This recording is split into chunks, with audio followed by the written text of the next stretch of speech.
Mike, how important was the win on Tuesday in terms of getting the ball rolling again and building a little bit of confidence and momentum? Win is always nice to have and to see.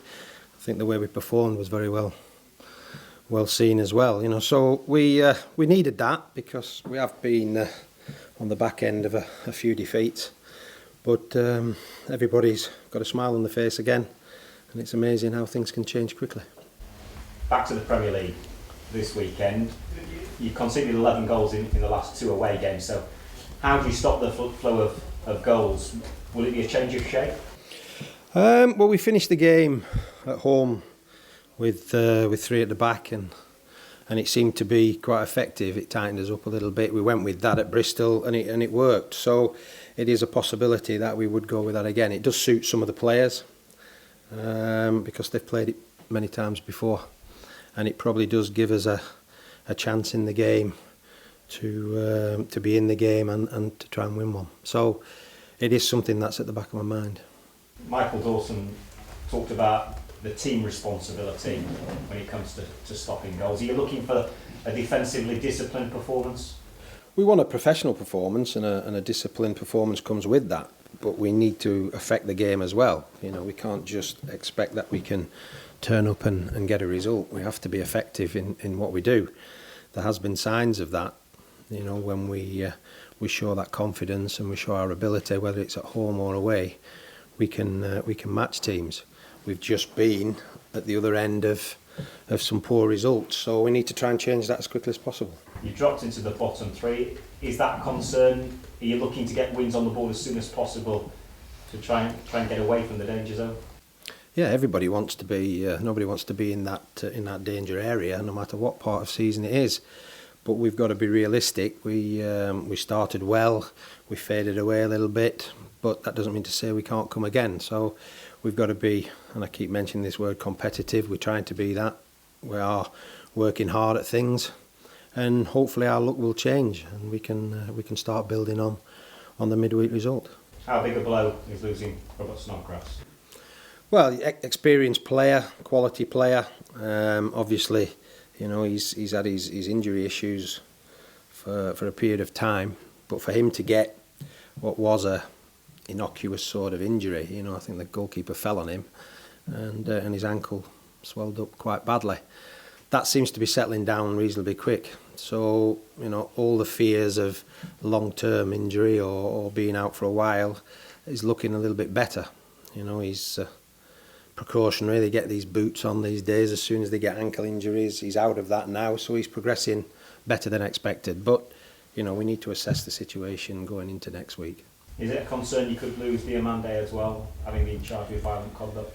Yeah, we're looking at that situation at the moment. That came to our attention yesterday, and we've looked at all the evidence that's been supplied to us. So we're just going to review that, talk to the player, see what the possibilities are of appealing or not appealing, and we have to do that by the end of today.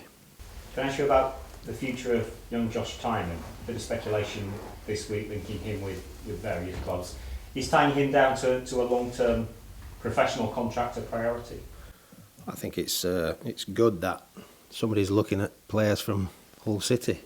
I think it's great that a young player is showing some promise.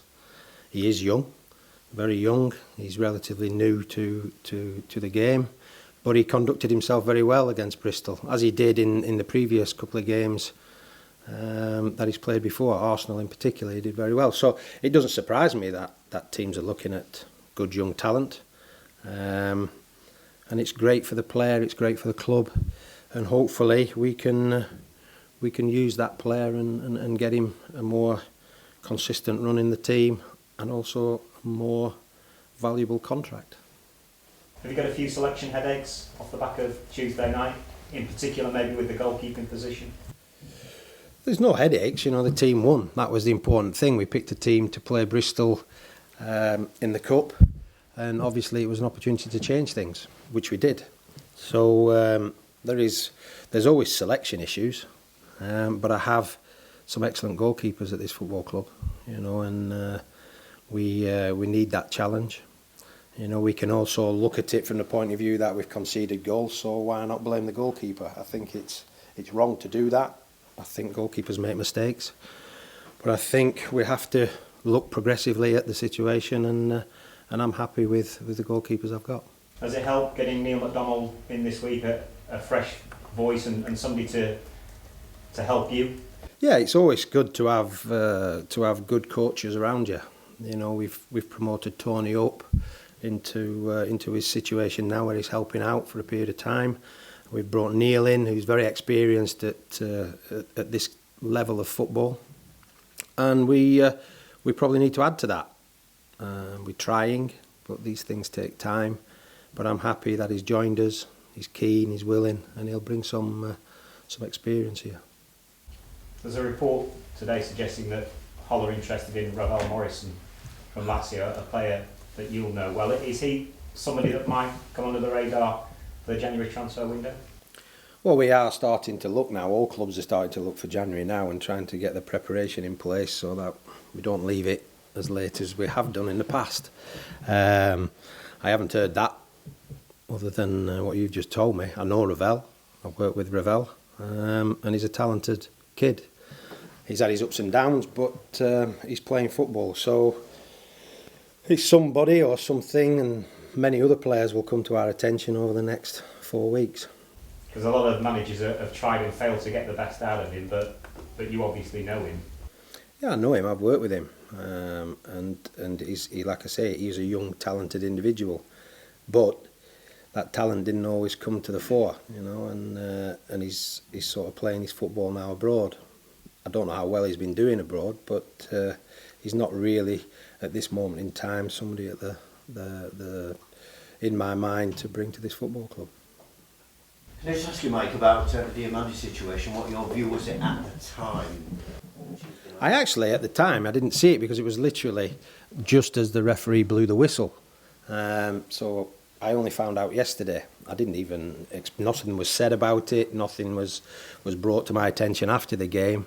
What I do know is that during the game, I think there was an incident during the game where Dio took a knock in the lower regions, and he felt that quite painfully, but nothing was done about that and nothing was said about that. So it's just one of those things where other people have brought this to the attention of the regulatory body, and it's come to us now to appeal or not appeal. We shall see. Watford, what are your thoughts on them? I think Watford have established themselves very well. I think the manager has created a unit there and a system there which he likes. I've seen them a couple of times, and they've always pleased me in the way they've gone about their business. They've a couple of intelligent players. I think the strikers are probably their main threat. But as a club playing at home, as a team, they seem to relish the opportunity in the Premier League whenever somebody comes to Watford. I suspect you don't, but do you have any past relationship with Walter Materazzi? No, I don't. I know that he's one of a few managers that have been tested at Watford over a period of time, but I think he's doing as good a job as he possibly could do. And just finally for me, I've just had a chat with Will Keane for a feature that we're going to do in the future. What could he do? What potential does he have as a young player? All young players can do whatever they wish to achieve. You know, it's all there for them. They're young, they're fit, they've got ability, they've got the potential, as you say, is always in a young player. It's bringing that potential out, and he's one of them. He's had a good grounding. He's worked very hard in his career. He's had his ups and downs very early in his career with injuries, but he's overcome them. Now, you know, he's now going to find his feet in the toughest league that there is out there. But he's willing, and he's educated well, and I think he'll be a plus. But you know, everything needs to settle, everything needs to develop, and that's what we can offer him.